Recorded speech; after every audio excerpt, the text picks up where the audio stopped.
সকলকে। আজ আমাদের মোংলা থেকে ডিসচার্জিং শেষ হয়ে গেছে, তো আমরা আবার ইন্ডিয়ার উদ্দেশ্যে রওনা দিয়েছি। অলরেডি আমাদের জাহাজ চলাচল শুরু করে দিয়েছে। অলরেডি আমরা সুন্দরবনের ভিতরে যাওয়া শুরু করছি। আপনারা দেখতে পাচ্ছেন অলরেডি আমরা সুন্দরবনের খুব পাশ দিয়ে যাচ্ছি এবং দূরে একটি ছোট লঞ্চ টাইপের ট্রলার যাচ্ছে। এটি একটি ভ্রমণ ট্রলার।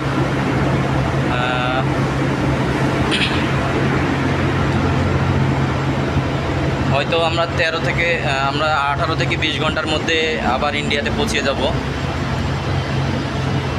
আমাদের নেক্সট গন্তব্য ইন্ডিয়া।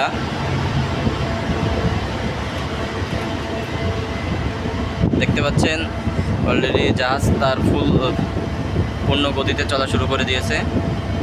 হয়তো এখান থেকে ভালোভাবে বোঝা যাচ্ছে না, কিন্তু জাহাজের যে গতি সেটা অলরেডি চালু হয়ে গেছে এবং খুবই পাশ দিয়ে যাচ্ছি আমরা সুন্দরবনের।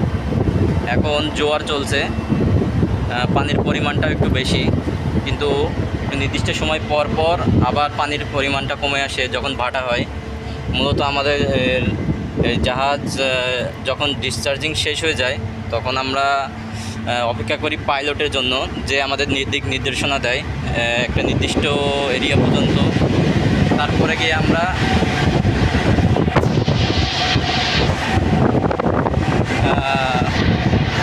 সমুদ্রের মধ্যে প্রবেশ করি। দেখতে পাচ্ছেন এই পাশে অনেক দূরে নদীটা, আর আমরা নদীর একদম এক পাশ দিয়ে যাচ্ছি এবং দূরে অনেকগুলা মাছ ধরা নৌকা। এখন হয়তো মাছের যে ধরার যে মৌসুম সেটি চালু হয়ে গেছে। সিরিয়ালে অনেকগুলো দেখতে পাচ্ছেন, দূরে অনেকগুলো নৌকা দেখা যাচ্ছে। প্রত্যেকে তাদের নিজস্ব জাল ফেলে রেখেছে নদীতে।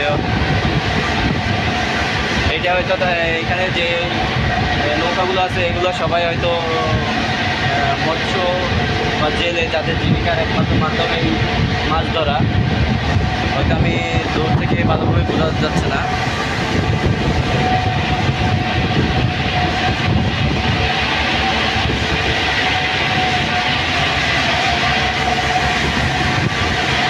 যদি আমরা একটু উপরের দিকে যাই তাহলে দেখতে পাবেন